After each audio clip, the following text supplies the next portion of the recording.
especially concern ọmọ Yorùbá o àti ìtúnu olúwo àsọba nílẹ̀ Yorùbá tábàrí wọn ń ta a máa náwó sínú ni báwo ni Àkànbí báwo ni Àkànbí báyìí máa pè nìyẹn I'm telling you because ẹni tí ò bá ti support nǹkan tí Yorùbá fẹ́ ní kàkún Yorùbá mo fi pé ọba ọgbọ́dọ̀ ṣe nǹkan tó ń ṣe yìí tó yẹ pé individual but ọba máa dákẹ́ báyìí ni ọba lè máa support lébò onímọ̀ ní ọba wọ́n lè gbé candidate méjì náà gbé gọ́ọ̀nà gbé kíni kan ọba máa tún aláìkí kó win bọ̀ kò ní sọ pé òun win oníṣù ẹ̀ for anybody kó lè pé ọba ṣe ṣe ni ẹ̀ bọ̀ ọba olúwo yìí torí pé nǹkan tó fẹ́ jẹ òun tó ń jẹ tó ń gbà láti ibi tó wà lóhùn yẹn òun tó ń jẹ kò jẹ́ kí máa gbọ́dọ̀ pé kò jẹ́ kó gbọ́n ẹ̀ kà síbi tọ̀rọ̀ wà so ọba olúwo yìí àti ìyọ́ ni ọba ilẹ̀ Yorùbá kì í ṣe ọba láti alẹ́ lọ àdìdìtúnẹ̀ as Yorùbá king so gbogbo every road tẹ bá ti rí ọba olúwo ta ẹ̀nàwó sí báwo ni Àkànbí báwo ni yes òun kò ló dísáàfù yẹn dúró pé o lè mọ ọba ò lè máa ṣe tó ṣe ọba ẹgbẹ́ mélòó ló ṣe wà tó hù yìí ọba mélòó ló wà tó hù yìí ẹnu ẹ sọ fún mi ọmọ ìlú kò sọ ọba balẹ̀ Yorùbá wọn dákẹ́ náà wọn sọ̀rọ̀ mo expect pé ọba olúwo yẹ kí n kàn ṣe ni pé tó bá jẹ́ ní ìgbọ́n pé ok wọ́n máa gómìnà ìbí ìgbọ́n wọn máa sọ̀rọ̀ wọ́n máa gómìnà ọba olúwo máa gómìnà ṣe bí president secretary ṣe bí ẹgbẹ́ pọ̀ kí a máa gbọ́n tó kù kó pè mí Túndé mínísítà kábíyèsí sá o ẹ̀yin ọmọ mi jẹ́ kí n bá àwọn èdè tó ń kí ní pẹ̀lú gbogbo àwọn ọmọ tẹjọ́ ń ṣe Yorùbá kí ní gbogbo yín pátá ẹ̀yin ọmọ Yorùbá tẹ̀ ń tó pé kí ló dé kílẹ̀ rí nọ́mbà àti sọ pé ẹ jẹ́ kí ní mítì pẹ̀lú gbogbo yín ok ẹ jẹ́ ká ti sùúrù ẹ ká bá àwọn gọ́ọ̀mẹ̀ wa sọ̀rọ̀ ìkan bá kájẹ ẹ mọ̀ ọba ẹni tí wọ́n jẹ́ fi ẹ̀yin ọmọ mi ṣe mọ̀ kí ni kó wá jáde kó wá gbé kí ní ègé sí wa pé wà Nàìjíríà fọwọ́ Nàìjíríà tó wà wá yẹn ọlẹ̀tẹ̀ ni wá tó dáwọn jà fún yẹn ayé ti Nàìjíríà òṣùwòtọ́ nìkan tá à ń jà fún ìyà ọ̀jẹ̀ Yorùbá bá àwọn sẹ́ẹ̀tì ọ̀pẹ́sì Yorùbá yẹn wọ́n láìkẹ́ bẹ́ẹ̀ torí pé ẹ̀mí àtọ́fẹ́ ṣe yẹn torí owó tó ń fún ẹ láti north lọ́wọ́ yẹn èyí ló pe àwọn sẹ́ẹ̀tì tó máa fún ẹ lówó tó ń kú pé nẹ́míà tó ń fàì fún interest wọn èyí ló tẹ́ lọ́rùn èyí ló like tó kí àpé ìyà bá jẹ kínní gbádùn fún ẹ lówó yẹn tán àwọn pé kọ́bọ̀kọ́ kékeré ìlú kọ́ lè máa support ẹ kọ́ lè máa sọ pé kábíyèsí o máa ń gbé wìlú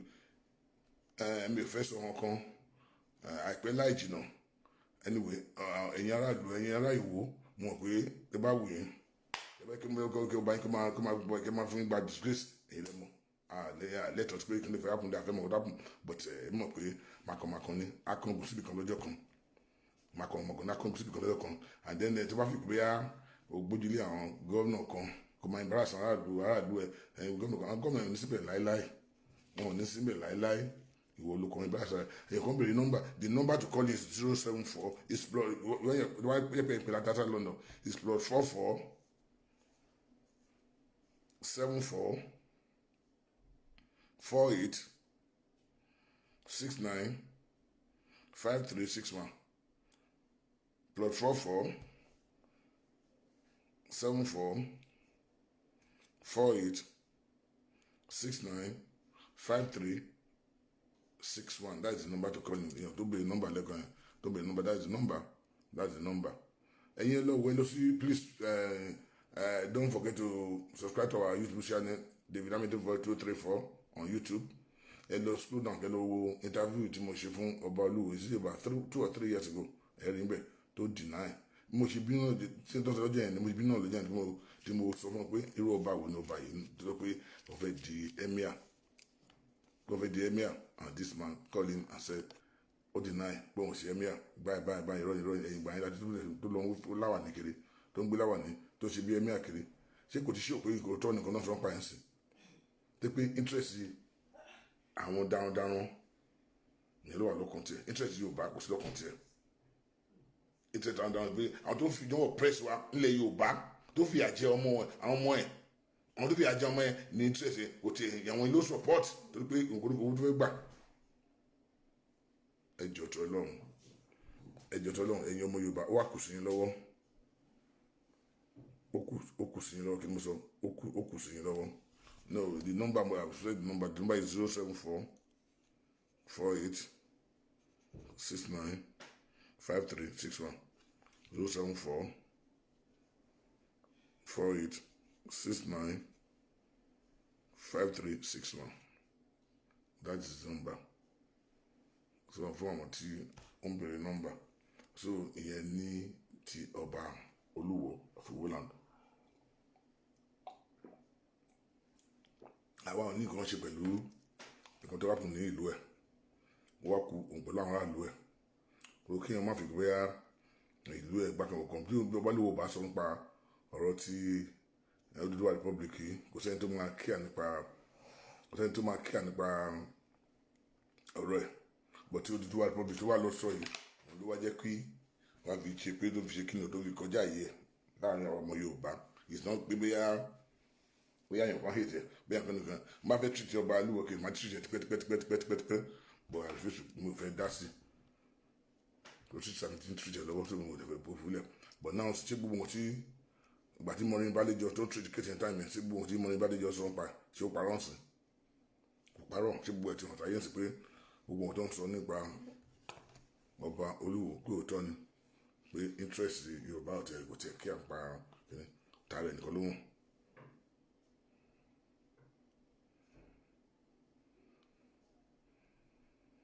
tààrẹ nìkan ló mọ̀ tó kò kí à ń pa gbogbo kò sí nǹkan tí gbogbo nǹkan tó ṣe tẹ bá mú ọba yìí tó tẹ bá mú Olúwa kó dáríjì ni ṣẹlẹ̀ ọba Olúwo yìí àwọn Ìwó wọn nìdí prayer gan kọ́ máa bẹ̀rẹ̀ sí gbàdúrà fún ọba yìí àdúrà because wọ́n máa disgrace ìlú wọn wọ́n máa fojú ìlú yẹn gbolẹ̀ ni nǹkan tó àgbọ̀dọ̀ bá lọ́wọ́ bá gbogbo ìlú ọba yìí ló ń ṣe àwa kówó díẹ̀ a máa pín kiri ìlú a máa sọ̀rọ̀ ló fún àwọn àpárọ̀ kiri bóyá òdì ló pe àwọn àdúgbò kò yé mi bóyá hello. Hello. Ó ṣe ní láàánú wípé ẹ̀yin bẹ́ẹ̀ kì í ṣe ọmọ Ìwó lẹ́yìn sọ̀rọ̀ Ìwó anyhow. Sọ̀rọ̀ Ìwó anyhow. Hello. Ẹ̀yin orí fídíò tí gbogbo arúgbó àwọn àgbàlagbà. Hold on máa jẹ́ kẹ́ sọ̀rọ̀ hold on kí ló ti ń pè máa jẹ́ kẹ́ sọ̀rọ̀ ní sùúrù kí ló kọ́ yín bọ́lẹ̀ tí ń pè. Èkó la ti ń pè. Kí ló kọ́ yín. Ọmọ wo ni wá. Kí ló kọ́ yín mà. Ọmọ Ìwó ni wá ẹ̀ ní láti mú. Àmọ́ ní ìlànà mi ní kọ́ because ẹ bá pè ẹdúró mà máa jẹ́ kẹ́ sọ mi ò kọ́ ọ̀tí ẹ̀ máa jẹ́ kẹ́ sọ ẹ ní sùúrù ẹ bá pè sí orí show kẹtó pé ẹ bá fẹ́ sọ kàn pé ìgbàlá tí ẹ bá ẹgbẹ́ ìgbàdí ká gbọ́dọ̀ mọ̀ ètò sọ̀rọ̀. Ẹ̀yin àwọn táwa jẹ́ ọmọ Ìwó. Madam. Madam, Ìwó kọ́ là ń sọ ń gbọ́ ò bóyá pé ẹgbẹ́ ti kéṣì yẹn o Ìwó kọ́ là ń sọ pa Ìwó o we are not talking about Ìwó o ẹdúró madam o ẹdúró kẹtó lọ gbé. Sọ̀rọ̀ ẹ̀ ń sọ pé ọba yìí ṣe jákujàku ó ṣe rádaràdà. Yes ṣé ọba lẹ Yorùbá. Madam ìyẹn kọ́ ṣe rí ọba Ìwó madam ẹdúró mà.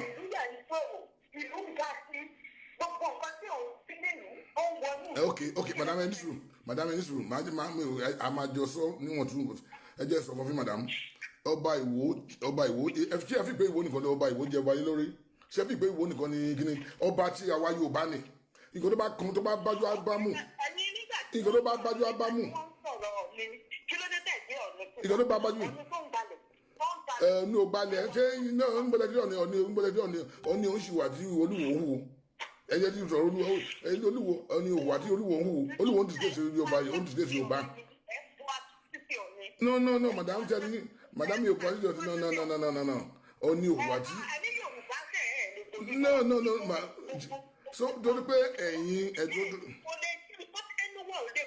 ẹni wá kò lágbára Ọlọ́run ẹni wá kò lágbára Ọlọ́run ẹni wá kò. Oníkálùkù ń rọpò sí àpò ara ẹ̀ ni. Ẹni wá ẹni ò ní stop kọ́là náà mi ò ní stop ṣe ń fún ẹ lọ sí ó pè mí kí kó stop fúnra rẹ̀ mi ò ní stop wá di pé bóyá èèyàn fẹ́ kọ́ sọ̀rọ̀ but àwa ń dúró mi wà bí mi ò ní gbà fún onímọ̀ lórí sọ̀rọ̀ àwa dá padà ní torí pé àwọn kan wà woman yẹn lórí ìfìtàdá sọ̀rọ̀ Olúwo mọ̀ pé wọlé mọ̀ pé àwọn tí tó ń jẹ lọ́dọ̀ Olúwo ni àwọn tó súnmọ́ Olúwo ni tó yẹn ń ṣe Ìwó ni so you don't expect pé àwọn support them jẹ́rí àwọn Yorùbá wọn ò ẹ́fẹ́ tí jẹ́rí nǹkan bá ti bí àwọn kan dáhùn sọ ní o ọdún ẹ jẹ́ ká gbàdúrà fún Yorùbá o tábà tí ń jẹ́ mi kan àárín nǹkan tó bad tó bí nǹkan ṣe kó dẹ́ pé ó bad dájú tó kó bad pé ìyá ń jẹ pé mẹjọ́sí aráàlú ṣe pé ìyá ń jẹ tó fẹ́ kú lọ́wọ́ ọ̀tẹ́ kí ẹ tó wọ́n tún kí ẹ̀ wọ́n ní nǹkan láwọn oúnjẹ lọ́wọ́ yẹn làwọn wà áfítà wọ́n ní pé kí olúwo ń disgrace lẹ Yorùbá ẹ fi pé ìwọ nìkan kọ́ ló ń disgrace ìwọ nìkan kọ́ ló ń disgrace tẹ́ bá mọ̀ ọba mélòó nílẹ̀ Yorùbá tó wà tí olúwo ń wù yìí ṣé yẹ kí ọba olúwo kó dìde kó lọ́kọ́ àwọn èèyàn dìde pé àwa Yorùbá dẹ pé ìyà ń jẹ wá gbẹfẹ kó lẹ Yorùbá yíyẹ pé ẹ̀yin lẹ jẹ pé wọlé sí lẹpẹ lẹgbẹ àkùnrin tó bá tiẹ̀ sọ sí pé olúkálukú ní right and support ẹni láti ṣe nǹkan tó bá wù gbọdẹ tó lè fọ sí kí ni pé dúró pé mo fẹ́ kó Nàìjíríà kí wọ́n fọ́ọ̀sì lẹ́lẹ́mi lórí ẹlẹ́mi lọ pé òun láì ká kó Nàìjíríà lọ pé òun láì kó lè fọ́ọ̀sì bọ̀dọ̀ ọba kò gbọdọ̀ dúró bá dẹ́dẹ̀ ní ọba olúbọ̀dọ̀ kó yàn dìde kó máa gé èsì kọ́tà àwọn ọmọ ẹ̀ wọ́n sọ yẹ tó ń sọ kò tó bá ṣe bẹ́ẹ̀ kò deserve respect mọ́ nǹkan tá à ń sọ fún yín nìyẹn nǹkan tá à ń sọ fún yín nìyẹn àwa ń jà pé ìyà ń jẹ Yorùbá ìyà ń jẹ ilẹ̀ Yorùbá pé ká gbòmìnira fún ilẹ̀ Yorùbá kí kánú lójú àwọn ọmọ Yorùbá èyí kan kóra yín jọ tó pé nǹkan tẹ̀ ń gbà lọ́dọ̀ federal àgbẹ̀ lọ́dọ̀ àwọn darandaran lọ́wọ́ yẹn ìyẹn lè tó tẹ̀ tó pé ẹ̀fẹ́ lùsẹ̀ ẹni yẹn gan ló tẹ̀ ẹ́ lọ́rùn ẹ̀ wá bẹ̀ sí ní gègé iṣẹ́ tí àwa ọmọ Yorùbá tá à ń ṣe ẹlẹ́kọ̀ọ́ àwọn kan dìde ṣé rí gbogbo yín àṣírí màmá tú gbogbo ẹ̀yin tẹ́ bá dalẹ̀ Yorùbá tẹ́ bá ń dalẹ̀ Yorùbá tẹ́ bẹ̀ kí Yorùbá nílẹ̀ síwájú àfihàn ẹ̀fọ́lọ́hún níbú yín àti ṣépè fún yín bọ̀ ẹnu wa ò ní gbófo ẹnu wa ò ní gbófo but àwa ti wá o àwa ò ka ọba Olúwo kún ọba mọ́ láti ní lọ òun lè ń gbọ́ yẹn àka ọba Olúwo òun ṣe ọba ti ilẹ̀ Yorùbá mọ́sẹ́ òun là ń sọ fún nìyí kò ṣe ọba ti ilẹ̀ Yorùbá mọ́ àlágbára lé Ìwó lórí àfẹ́mọ̀kọ́dábọ̀ ní Ìwó èyí láti náà business yẹn kọ́ la wá fún but Yorùbá tó gbẹnu sí yẹn tó gbé nǹkan dìde ègéèsì Yorùbá yẹn mo dẹ̀ kò sí ní ẹnìbọ̀ tó bá di ègéèsì nǹkan tí Yorùbá ń lọ àmà ègéèsì àmà tẹ̀sílójì kò tẹ̀sílẹ̀ bẹ̀rẹ̀ sílẹ̀ Yorùbá mọ́ láéláé anybody tó bá ti pé tẹ́ pé ibi Yorùbá tí yà ń jẹ Yorùbá tẹ̀lẹ̀ kọ́ tẹ́ pé ẹ̀fẹ̀ kí yà máa jẹ Yorùbá lọ àmà tẹ̀sí lójú ni no matter Yorùbá ò bá jẹ president ni àmà tẹ̀sí lójú ni Olúwo lágbára tó bàbá wa Jagaban lẹ́kọ̀ọ́ àsọ̀n pé nǹkan tó kù dẹ́ ká ó kù dẹ́ ká ṣe ó dẹ́ ká tó don't fẹ́ support wa tó mọ́ gbé ìgbésẹ̀ wa lọ́nà agreement àti pé no way so kí ni pé bí a hate nǹkan fún ọ pé tó bá ṣe nǹkan tó dá fún Yorùbá a máa sọ ní pé ó kù dẹ́ ká tó so ẹ má máa sọ nǹkan tẹ́ ń sọ yìí so ẹ má máa sọ pé ẹ̀yìn kan ti wá pé ẹ̀yìn Ìwó no gbàgbọ́ ìkọ́tẹ́ ìdókàn wa ó bá wù yín ọba yín ni ó bá wù yín ọba yín ni ẹ̀jú bá wù yín kó fún yín lórí ìkọ́tẹ́ ìdókàn wa kò tún kọ́ wa pẹ̀lú yẹn but àwa Yorùbá o kò sí Yorùbá gan òun lásọ yìí àdè máa sọ láéláé ni a máa campaign kéèké pé yóò sí Yorùbá kan ló máa respect Olúwo kò sí Yorùbá kan ló máa respect Olúwo hello. hello. hello ẹ kálẹ́ o. ẹ kálẹ́. ṣé a ti wà lórí ètò náà kí mo ń gbọ́ láìpẹ́ sí mi báyà láì láti wà. a wà lórí ètò nílẹ̀ tí ń gbèkí lórúkọ yín. ok Samuel ló sọ̀rọ̀ láti Italy. ẹ káàbọ̀ sórí ètò. yes sir mo gbọ́ tí obìnrin kan pè láti Èkó ń sìn. yes. ṣe rí irú àwọn bẹ́ẹ̀ yẹn tó máa ti pè tẹ́tí àti béèrè orúkọ wọn èmi kò fẹ́ mú mọ̀ràn wá ni pé ẹ máa kọ́ tí wọn. no kò nínú orúkọ agbóná ìfẹ́ sọ ti àgbọ̀mágbó jàgìbọ̀ àti jàgìbọ̀ àní ìdàdí court anybody ẹ̀yà fún ẹ̀bọ̀ láyè téèyàn bá ti ṣe pé tó bá ti ṣe dúdú. forúkọ wọn sílẹ̀ ṣe understand. but notwithstanding ṣe rí ọba Ìwó yẹn kò ń ṣe àwọn Ìwó nìkan tó ń disgrace ó pẹ́ tó ti máa ń ṣe bẹ́ẹ̀ tí everybody dẹ̀ ń rí bọ̀dí irú àwọn tó bá ń pè bẹ́ẹ̀ yẹn ẹ gbà mí gbọ́ wọ́n ń paná súnkọ́ ara wọn nìkan tó ń ṣe nìyẹn. à ń gbọ́rọ̀ yín. wọ́n ń paná súnkọ́ ara wọn ni so kò ń ṣe this is not about Ìwó Yorùbá la ń sọ ń pa ń sìn and a lè fi fi sọ́dà fi lọ ẹ̀ ń lọ náà ni ẹ kò sẹ́yìn pọ̀ tó ìdára dúró and ẹjọ́ àwọn tíṣà tí yín àwọn ọ̀tá ṣe ní gẹ̀ẹ́tẹ̀. ń gbélé wa. Italy mo ti ń pè. ok ẹ pè mí after the show. ok sir. ẹ pè mí after the show. ẹ ṣe àṣọ fún yẹn ṣe God bless. ọlọ́run máa fún yín ṣe. àmín Jésù ẹ ṣe. ẹ ṣe dáa. The code number is code ìlú plot 44 is plot 44 anyway that thing be outside the United Kingdom is plot 44 ẹ wá tó plot 44 74 48 69 5361 plot 44 is plot 44 74 48 69 5361.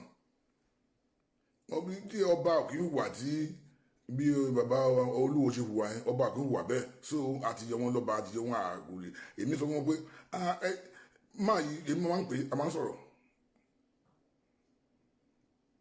ọba yẹn máa ń bá wọn sọ pé bí because iye pé àwùjọ kọ́ mẹ́ pé I don't hate him but tí nǹkan tó ń wọ̀ yóò kù dẹ́ káàtó fúnlẹ̀ Yorùbá ló máa di pé àtẹ̀jẹ́ kó tó pe ní Yorùbá olúwo lè pè mí àbí kó pe one of these speakers àbá ọ̀tá ìgbà gbígbà kan kó pẹ́ ẹ̀ wá o ẹ̀yin ọmọ mi báyìí kì í ṣe ìwé nìkan ló jọba yín lórí so nǹkan tó bá lè ṣe máa fẹ́ gbogbo wa so madam tó pè wọlé yẹn mo dìtàkì pẹ̀lú yín mà mo dìtàkì pẹ̀lú yín ẹ má fi bóyá èèyàn kan lóye ìjọba yín pẹ̀pẹ̀ yẹn òun ètò anybody ẹ̀yin aráàlú sọ pé kí ni ẹ̀yin àwọn ìwé ní ìtawọ́ kan gbé kán lórí tí àwọn nǹkan táwọn ìwé fẹ́ nìyẹn táwọn ìwé wá dẹ̀ fẹ́ pé kọ́ máa disgrace lu wọn and that is their own kò sí ètò kan wà ń bẹ̀ lọ́wọ́ pé náà pé nǹkan táwọn fẹ́ nìyẹn but àwa ikọ̀ gbígbà lè báyìí máa dùn yín sí pé àpàdé ọba yín gẹ́gẹ́ bí ọmọ Yorùbá ń sàpàdé ọba yín dáa náwó sí báwo àti ṣe parí ṣe máa láìkẹ́ ṣe yín máa láìkẹ́ ìgbẹ́ bí ọmọ Ìwó ẹ̀ ní láìkẹ́ bọ̀ nǹkan tá máa ṣe sí nìyẹn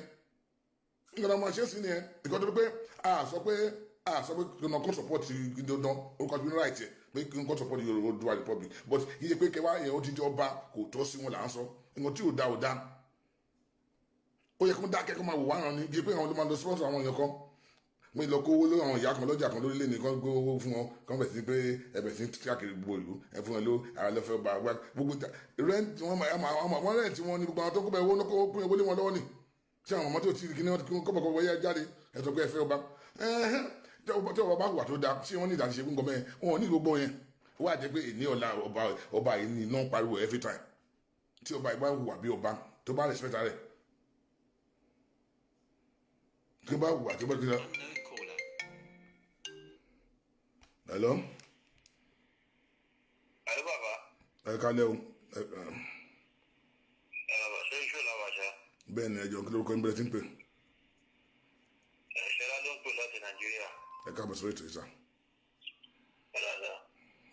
Ṣé o tẹ̀ ń ṣe igba yìí kan bá àti orílẹ̀-èdè onímọ̀lẹ̀ sẹ́ǹsì lálẹ́ ìfún mi? Nígbà tí bàbá yẹn bá ọ̀rọ̀ àbáyé náà fẹ́ dá síta. Kí lẹ́wọ̀n? Ọlọ́run á jẹ́ kí ọ̀rọ̀ àbá olúwo la fẹ́ dá sí tó ń sọ nǹkan tó ń sọ pọ́tàn fáwọn tó jáde pé tó wà against Nigeria stuff yìí wọn la fẹ́ dá sí. Ṣẹ́rí bàbá òótọ́ ọ̀rọ̀ ọbẹ̀ ni pé bàbá yẹn ń try láti ṣe everything láti impress àwọn Tinubu ni. Nǹkan náà ṣe ni ẹ̀mọ́ bọ̀.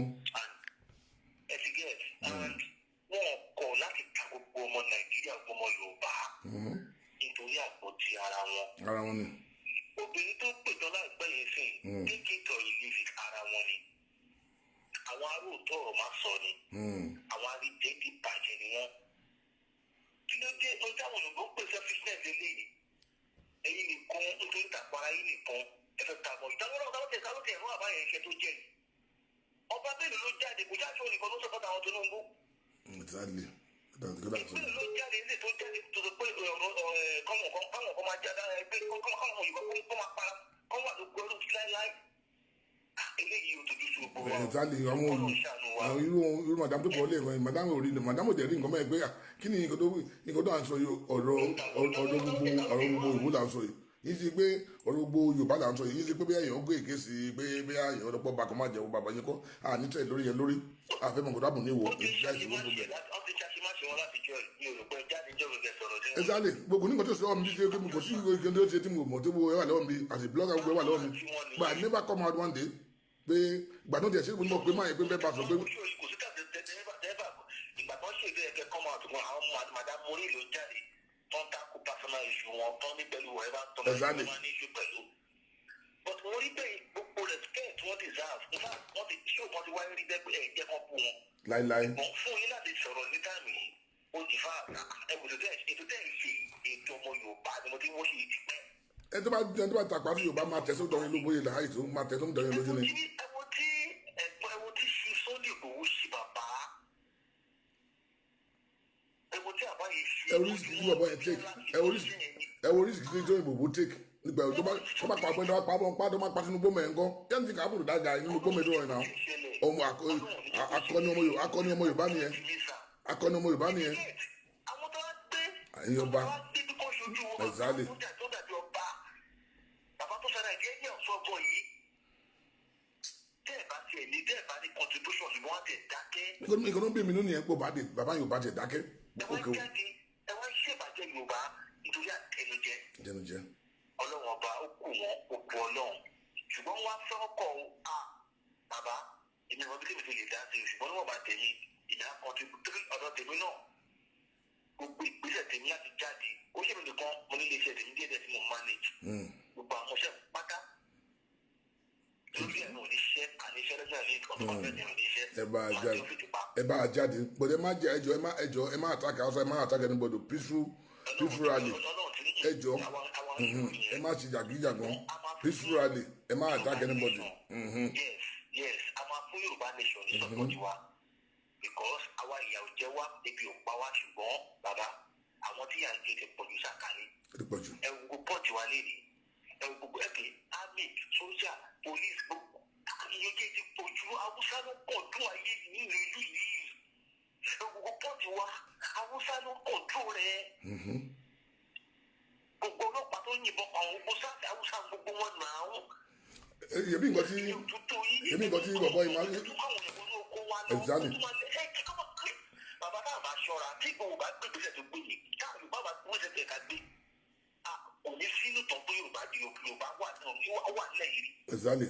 Wọ́n fẹ́ wáìpù every other nation àti Yorùbá wọ́n fẹ́ wáìpù wọn ìwé yìí ni kò lè yé mi Ọlọ́run ti jẹ́ kán yóò tán bẹ́kùbẹ́kù náà ń wá kiri. Exactly. Inú ọgbẹ́ yóò kí n sọ́pọ́tì káàtó ọ̀rọ̀ politician bí àwọn tó dẹ̀ ń bá àwọn tó ń wọn oníṣẹ́ dé tòrótòró òun làwọn aṣíwájú wa wọ́n pè ní aṣíwájú aṣíwájú wọn tó ṣe tiwa lẹ́kọ̀ọ́ yìí ibi ìdí bàjẹ́ ìdí ìmọ̀ wọ́n sọ ká má bù wọn máa change lọ́jọ́ kan wọ́n lè change ká má bù wọn. kò jẹ́ tó bù wọn. ẹ jẹ́ ká fi aṣíwájú lẹ̀ lọ́dọ̀ àjẹ́ kó change. Ọlọ́run bàbá àti kíni kó bá tán àníyàn ṣe ẹ̀rù yìí ti pọ̀ jù fún Sunday Igboho nìkan. Ó ti pọ̀ jù fún. ilé ìfi ara ẹ̀ ní. káyọ̀ kí ló gbogbo àwọn ṣe ní ẹ̀jẹ̀ gbádùn exactly kí n wá fi pè é àwọn tó ń gbé sí nǹkan. lẹ́yìn tí ṣùgbọ́n Ọlọ́run bàbá yọ ọ lẹ́ẹ̀kan padà àwọn fẹ́ máa tako àwọn kan mo dáhùn pé àwọn kan sọpọ́tì ọba yìí mi ní dárúkọ mo rí bẹ́ẹ̀ kan wọ́n sọpọ́tì ọba yìí pé wọ́n gbọ́dọ̀ yọ ó ti yé yín gbogbo bí bá a ṣe jẹ́ Ọlọ́run bá kó bá gbogbo ìtọ́nà ẹ̀ṣẹ̀ yẹn nítorí mísọ́nà táàbì tó ní pẹ̀lú àwọn kan ni ẹ má ti rí báwọn kan sọpọ́tì ẹ̀lẹ́kọ̀ àwọn á dìde ìkéèsì wọn ṣùgbọ́n àwọn náà mọ̀ pé ìwà kò sí ní ọkùnrin yìí wù. wọ́n mọ̀ náà ìwé ìyá wọn kò fi gba àwọn kan gègé sí ẹ̀yìn wọ́n yóò máa gègé. kéde ká gbéjà kò jẹ́ dárúkọ ìdẹ̀rí dárúkọ ṣùgbọ́n jẹ́ ká gbéjà tí gbogbo ìdẹ tẹ̀ ṣe lórí ètò ìtẹ́ bá dìde lé ní pé ìtọ́kùn yìí ṣe ò dá ẹ bí iṣẹ́ tẹ̀ ṣe yìí tábà rí àwọn èèyàn tó ṣiṣẹ́ yìí bí ilé tó ń jáde lórí iṣu tó ń níṣu ló ṣe ṣó yìí tábà rí ọ̀dún mẹ́wàá sí bàbá ìyá ara wọn tutù ṣùgbọ́n nígbà tí ẹgbẹ́ yìí kan bá ti ń dìde tó máa sọpọ́tì wọn onímọ̀ pé tó ń ṣe ò dá ẹ ṣé bàbá o ìdílé pọ̀ láti sọ ìgbà ẹ̀ lọ kọ́ ló bá mi fún yín ṣe ìgbà ẹ̀ lọ. olúwa kún yín lé ẹ ṣé sà thank you sà. ẹ jọ mo chájà mi wà o kí ni mo fẹ́ fóònù ikú ẹ̀yìn kan pè é sí láti Nàìjíríà bí wọ́n gbé tó pè náà.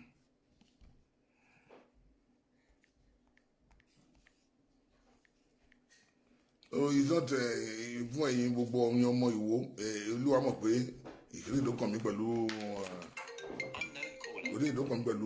ọ̀dọ́ wa bọ̀ ní Ìwó that's not what we are talking about à ń sọ̀rọ̀ ilẹ̀ Yorùbá là ń sọ̀rọ̀ báyìí lọ́wọ́ kọ́là.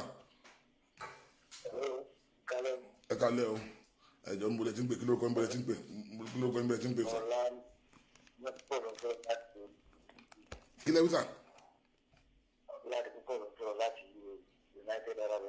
ẹ sọ̀rọ̀ sókè ẹ má bínú ẹ sọ̀rọ̀ sókè ẹ gbóhùn sókè. wọ́n gbọ́ ikú ìwọ ọmọ Nàìjíríà máa gbọ́rọ̀ yín dáadáa ẹ bá sọ̀rọ̀ sókè káwọn Nàìjíríà máa gbọ́rọ̀ yín bó tẹ́ bá sọ̀rọ̀ sókè ẹ máa pa ẹ sọ̀rọ̀ sókè káwọn lè máa gbóhùn yín. nǹkan tó ṣẹlẹ̀ ni pé pẹ̀lú ọ̀rọ̀ ọba tó yẹn ni pé tí ọ̀rọ̀ bá ti rí báyìí ó máa ń fún wa ní àǹfààní láti mọ ọmọ Yorùbá ní tòótọ́ ní ọ̀rọ̀ mi yẹ yín sà. àgbóyè sà. nǹkan tèmi fẹ́ ká ṣe ni wípé bẹ́ẹ̀ àwọn ọ̀dàlẹ̀ èmi ò fẹ́ ká fókọ̀sì lórí wọn jù tàbí kí a kọ̀ǹpẹ́tẹ̀tì lórí wọn jù bẹ́ẹ̀ sọ yẹn ta because tí a bá ń ká máa wó tí wọn jù wọ́n máa dàbí distraction fún wa ni tó yẹ yín. àwọn Yorùbá yìí náà máa ń parọ́ pé kókó lé kíní kan lọ́nà ká ló wá pè àbọ̀ sí kíní kan so ẹ jẹ́ kí a nǹkan bá fẹ́ gbà ẹ̀ àwa tẹnu wa kò tó ní ọ̀pá wa tẹnu wa kò àpọ̀jù àwọn tẹnu wọn ò kó lọ ọ̀rọ̀ wa dẹ̀ tó bọ́ sí kẹ́nu wa kò jù lọ ṣùgbọ́n a máa gbìyànjú láti lè jẹ́ kí àwọn tí wọ́n ń ṣe nǹkan tó yàtọ̀ bóyá ṣe kọ́ máa mọ̀ ọ̀pẹ́ bẹ̀sẹ̀ ní àárín tí wọ́n gbà láti lè tí wọ́n yé wọn ọlọ́dẹ̀ ní wọn. ọmọ tí yẹn máa ń jà fún àádà lọ́wọ́ ni àádà gbogbo abẹ́rẹ́pátá kò jẹ́ tó máa kú sí. pẹ̀lú lọ́wọ́lọ́wọ́ báyìí mo yẹn bá yẹn bẹ̀rẹ̀ yẹn tèmi mọ̀ tí mo mọ̀ ní ọmọ Yorùbá àtàkà tó jọ ìdílà Sunday Igboho and the man will have my respect for life. so nǹkan tẹ́lẹ̀ kọ́ ìrẹsẹ̀ ọ̀dìtòrí ẹlòmíì bá fẹ́ pè nǹkan tí mo rí sí ni. ẹgbẹ́ bá bẹ́ẹ̀ náà ọmọ fọ́gírámù yìí báwo ni because mo fẹ́ láti join Yorùbá ní orí ìjọ fún mi mo lè ṣe láti lè join ìta. Kilawi? my first time. Kilawi? Mo fẹ́ join program yẹn from Facebook but mi ò kò affect mi so kí ni mo lè ṣe láti lè join. Ẹ pè mí after the show, ẹ pè mí after the show, after the management. Ẹ pè mí after the show, ẹ pè mí after the show.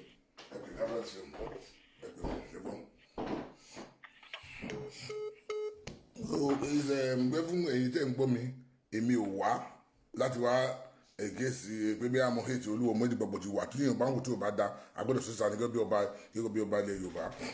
Oye pé àwọn politics ní politics kọ́ ilé tí yóò bá wà ọba Ìwó ọba tó jẹ́ ọba ilẹ̀ Yorùbá ni àní ní ilẹ̀ Yorùbá Ìwó is one of the important town nílẹ̀ Yorùbá so ẹ̀yin ọmọ Ìwó ẹ má fi pé ẹ̀yin nìkan ni ẹni ọba Olúwo so a lè rí ọba Olúwo wá dákọ Ìwó ní gbogbo ilẹ̀ Yorùbá sí Ìwó máa jẹ́ number 3 or number 5 àárẹ̀ rí ní gbogbo ilẹ̀ Yorùbá or 6 or 1 to 10 náà wà ní 1 to 10 nílẹ̀ Yorùbá so ẹ má fi pé ẹ̀yin nìkan lẹ́ni ọba Ìwó ìbóyá ṣe pé ẹ̀kọ́ máa pè bóyá à ń gó èké sẹ́yìn ọkọ̀ àwọn fẹ́ tẹ bá dọ́pẹ́ fẹ́ tẹ bá nìkan tó ṣe tí ò dá tẹ́ pé tí wọ́n fún yín kọ́bọ̀kọ́bọ̀ kan tẹ́ ẹ̀bùn àbí kẹ̀tọ́ pé ẹ̀dín jẹ́ ń bẹ̀ kan tí ẹ̀rí nǹkan tó ṣe tó dá tí ò dá tẹ́ ẹ̀ ń support ẹ̀ ó máa fẹ́ tàwa báyìí táwa dẹ̀ tẹ́ sí wọn lójú ó máa fẹ́ tìyín náà ẹni láìkẹ́ kàrọ̀ bá yín dà kà máa náwó sọ bá yín kà máa sọ ká irú bá yín gbọ́ bá yín wáǹsì ipò ìpè wọlé yẹn láìkẹ́ bọ̀tí ó bá wá ṣe wọ́n tí ò dá ẹ̀ correct ẹ̀ pé kò dẹ́ káàtó ìwà tó hù yìí ó máa fẹ́ tiwa ń ta ìwọ nìkan ló ń dojú ti ara ẹ̀ ó ń dojú gbogbo aráàlú ó dẹ̀ dojú ti ara ta kò dá ẹ̀kẹ́ kọ́ṣọ̀ ẹ̀ bọ̀tá wá ti wá sọ ìtàn ẹ̀dọ̀ ẹ̀ máa tó pé ìwé ò fẹ́ ìyẹn kọ́ là ń sọ tó bá wù kí wo fẹ́ bá ikú mọ́ fẹ́ ìkó tó bá ti gbájú wa bá mú ìwọ̀n tó bá gbájú wa bá mú bọ̀ ìkó tó à ń sọ yìí ọmọ Yorùbá àti gbogbo ọmọ Yorùbá tó pé ìyà ń jẹ wá àdó tó gẹ́ ẹ̀rí ni ó tó gẹ́ ẹ̀rí ẹ̀mùtú ẹni àìsàgó tó gẹ́ ó ti sú wa ìyà táwọn dáadáa fi ń jẹ wá ọba kan wá dìde ńlẹ̀ Yorùbá aláfẹ́ kó Nàìjíríà ṣé wèrè ni wá ń dáfẹ́ kó Nàìjíríà ni ṣókùnmù wá kàkàndínlá lọ́sọ̀ kan pé àmàfẹ́ kó Nàìjíríà o ọba kan wá dìde láàrin ọba lọba Yorùbá wá ń kó èké sí nǹkan táwa ń sọ ẹ̀ẹ́dẹ̀ẹ́dẹ́ ká má tẹ̀sí lójú a má tẹ̀sí lójú ẹ̀ka lẹ́rù. ẹ̀ka sàn. mo ń pè láti New York mo ti pè yìí. kí lorúkọ yìí sà. orúkọ mi ni Emmanuel Adébísí. ẹ̀ka bọ̀ sà. so ọbẹ̀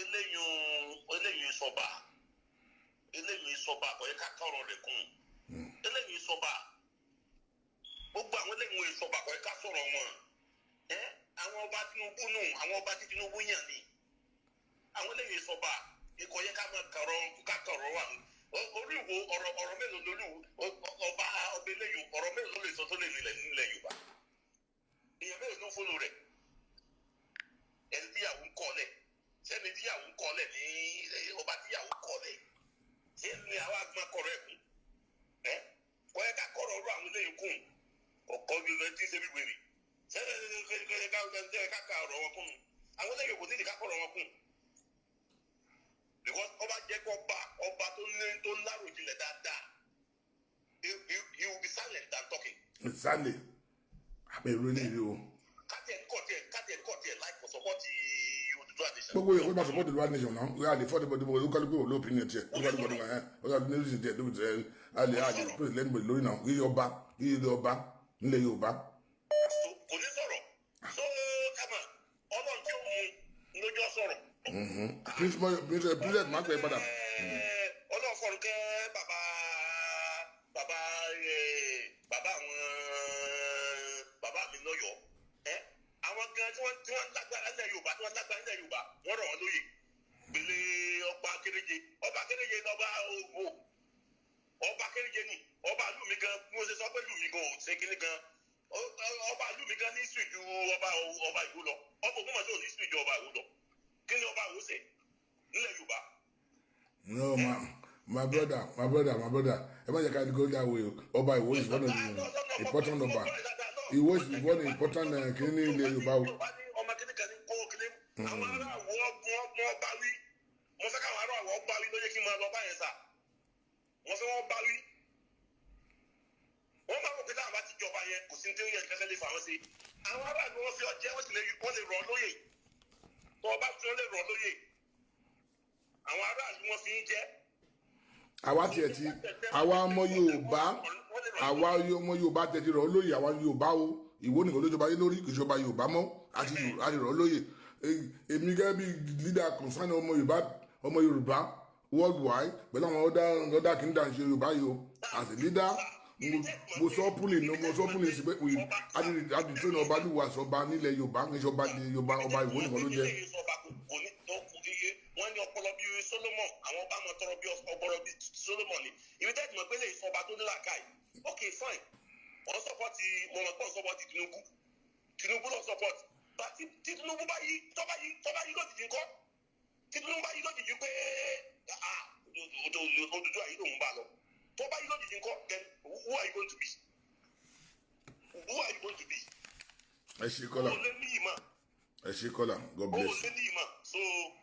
So bó ṣe rí gan ẹ má jà kọ̀rọ̀ wọn fún ẹ má jà. Ẹ ṣe kọ́lá ẹ yẹ ká gbé tiẹ̀ mú ẹ ṣe kọ́lá God bless you.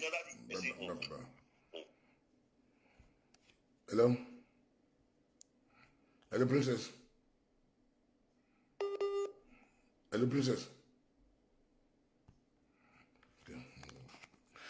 Ẹ kí ni màá hang ẹ kó hang sọ̀rọ̀ má bínú.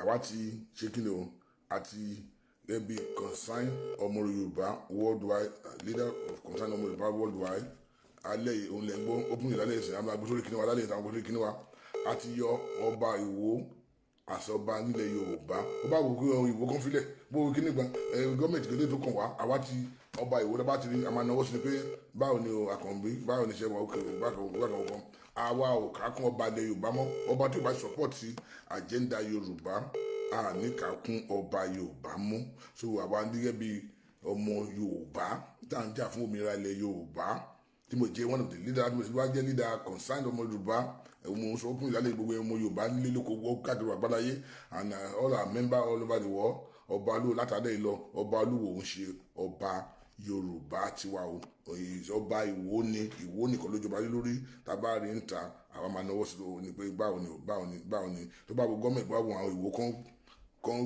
àtọ́pẹ́ nílágbá lórí Ìwó lórí alágbára lórí but àwa ń tiwa o àwa ò ní respect àsọba Yorùbá unless tó bá wà nínú èdè kó lè change nǹkan tó ṣe tó lè go against ilẹ̀ Yorùbá ń sìn nǹkan tó bí táwa ń lọ tó go against openly tó respect àsọba àwa ń tiwa o àka ọba lóòkun ọba ilẹ̀ Yorùbá mọ́ òun lè ti gbọ́ yẹn so gbogbo ẹ̀yin Ìwó tẹ bá gbọ́ àbáyínjà disrespect yín èèyàn tó dá ní but àwa ò gẹ́gẹ́ bí concern ọmọ Yorùbá worldwide all over the world òun là ń declare lálẹ́ pẹ̀lú gbogbo àwọn èèyàn tó wà lórí ètò lálẹ́ ètò gbogbo nǹkan tó kọ́ bẹ̀ wọn kà ọbalúwa àsọba wa mọ́ àti yọ ọbalúwo àdìtúrò lálẹ́ tó gẹ́gẹ́ tí kọ́ kí pé àti dìtúrò ọbalúwa àsọba Yorùbá bùtún hello caller.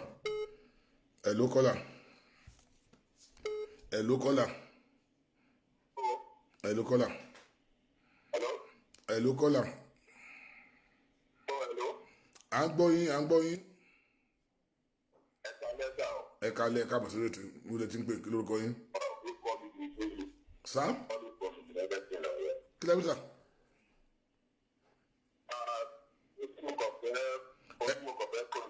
Kí lórúkọ yín sà? Kí lórúkọ yín? Idris abigo Idris okay. Hello sir. Do mo like ma bèrè orúkọ tẹ́ bá fẹ́ contribute to bèrè orúkọ ẹ kedo ẹ má tọrọ yín lọ. David okay ẹ káàbọ̀.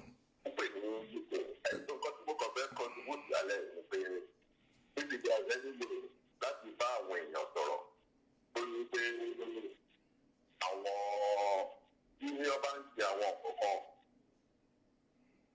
tó ń pe àwọn alágbára Yorùbá pé kán jáde gbogbo àwọn ọkùnrin ló yẹ kán ṣe ní títì ló yẹ kó jẹ́ kò yẹ kán tiẹ̀ máa pè wọ́n síta gbogbo pọ́nísọ̀ kan gbé everybody kan lọ sórí Facebook kan lọ sórí social media kan lọ sórí ìṣẹ̀lẹ̀ tó máa ń fi ẹ̀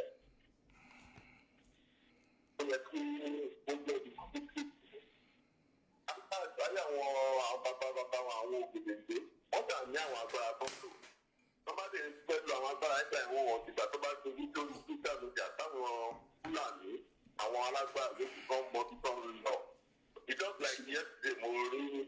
ẹ má bínú kọ́là nǹkan mi lè dún sọ o kọ́là. ó bá àwọn kọ́ báyẹn tí ó tún ìjà bá tó ìjà délẹ̀. ẹ ló kọ́là. ẹ kọ́ máa gbóró àwọn alágbára ẹ̀ láti tọ́jú kíkì. kọ́là ẹ ló kọ́là. àwọn Fúlàní tó wá ẹ̀ tó wá máa kọ́là gbọ́dọ̀ wọn. kíkì ló yẹ kó jẹ́ kò yẹ kó máa gbé wọn síta.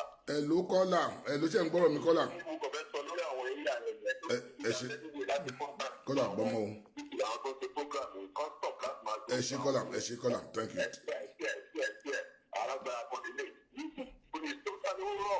kọ́là ẹ ló kọ́là ṣe ń gbọ́rọ̀ mi kọ́là nǹkan tẹ́ ń sọ mo dá sí gbogbo nǹkan tẹ́ ń sọ bọ̀ tí ń ṣe nǹkan tẹ́ ń discuss lọ́wọ́lọ́wọ́ sí nìyẹn ọ̀rọ̀ tẹ́ ń sọ yìí ọ̀rọ̀ tọ́pìkì yìí dá ìmá discuss ni ṣe ń gbọ́rọ̀ mi sà it's a very good suggestion nǹkan tẹ́ ń sọ very good one bọ̀ ń kọ́là yẹn sọ lálẹ́ ṣe ń gbọ́rọ̀ mi sà ìyẹn bóyá ìwò tọ́pìkì kan dá discuss lálẹ́ mo ní nǹkan tá à ń sọ lálẹ́ yìí ń kọ́là discuss lálẹ́ yìí ọ̀rọ̀ tẹ́ ń sọ is a very good kìíní suggestion they bring is a very good suggestion they bring ó dẹ̀ wà very very important ẹ pé a máa discuss nǹkan tẹ́ sọ yìí a máa discuss ẹ ṣe gan bọ̀ òun kọ́ là ń discuss lálẹ́ yìí the very good interest lálẹ́ yìí ẹ ṣe gan olúwa pọ́n yín lé mo really appreciate it thank you sir. nǹkan tí kọ́là yẹn sọ yeah I agree with the kọ́là a máa discuss ẹ̀ a máa discuss nǹkan tí kọ́là yẹn sọ a máa discuss ẹ̀ bọ̀ tó ń kọ́là yẹn sọ lálẹ́ yìí ọ̀rọ̀ olúwo láti yẹn sọ lọ́wọ́lọ́wọ́ láì nǹkan náà sọ yẹn ó wà very very important lóòótọ́ but it's not something that I discuss lọ́wọ́ sí ẹ tó pè mí lẹ́ẹ̀kan bí wọ́n dẹ̀ wà lórí kọ́ ẹ̀ tí a ti pè padà láti kọ̀m̀pútà tó pè mí lẹ́ẹ̀kan anyway a rí pé mo ti pè ọ́n so you know so you call yawa ajifogbadé ẹ káàbọ̀ sórí ètò God bless you ma Awanta John welcome on board Aunty Yabo welcome on board ẹ káàbọ̀ gbogbo yín sórí ètò yìí so nǹkan bí nǹkan mo sọ last call line nǹkan mi last call line so go down discuss yàtọ̀ sí nǹkan last call line discuss but nǹkan náà sọ it's a very good suggestion we no give you hello ẹ kálẹ́ o ẹ káàbọ̀ sórí ètò ẹ káàbọ̀ kí ló kọ́ ń bọ́lẹ̀ tí ń pè o.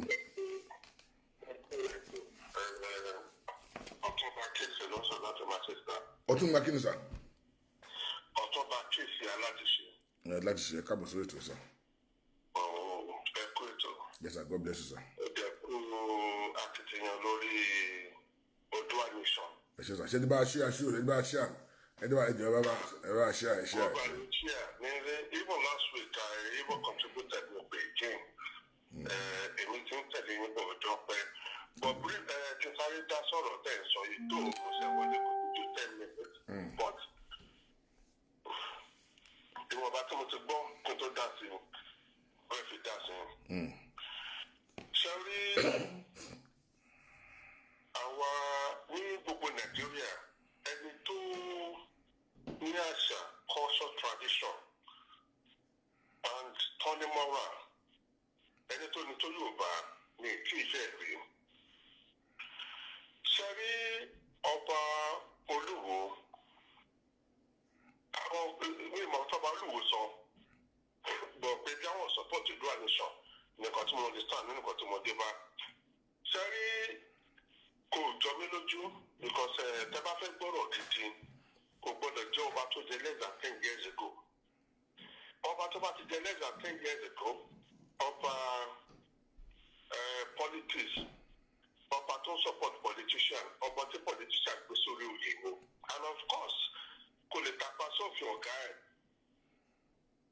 bẹ́ẹ̀ fi nìkan ló mọ nínú ló mà ti lọ ẹ̀ nígbà tó yẹ pé politician ló gbé ní ọba síbẹ̀ lẹ́gbàá it's been happening before now but tó bá ti jẹ́ pé bí ẹ bá lọ wò ó sìn tó rampart jù less than 10 years ago àwọn politician yẹn wọ́n ti take power to their hands like come out for back there call lò wọ́n bọ́ so of course tí olùwọ̀ bá jáde tó bá sọ̀rọ̀ èyẹ kó jọ jẹ̀mí lójú wọ́n bí tó ti máa ìyàwó ẹ̀kọ́ lẹ́nu somebody like me and some other people ní pé ọba olùwọ̀ pẹ̀lú ọba tó jẹ́ pé don't just ọba tó wà vast in knowledge ọba tó jẹ́ pé ó máa ń kàwé gan then tó bá jáde pé àwọn support Odùduwà of course tó bá support Odùduwà wọ́n ti gbé ìjẹ́sà aṣáájú. You know what I mean? So that's not going to happen. So come on, so that's what you feel also.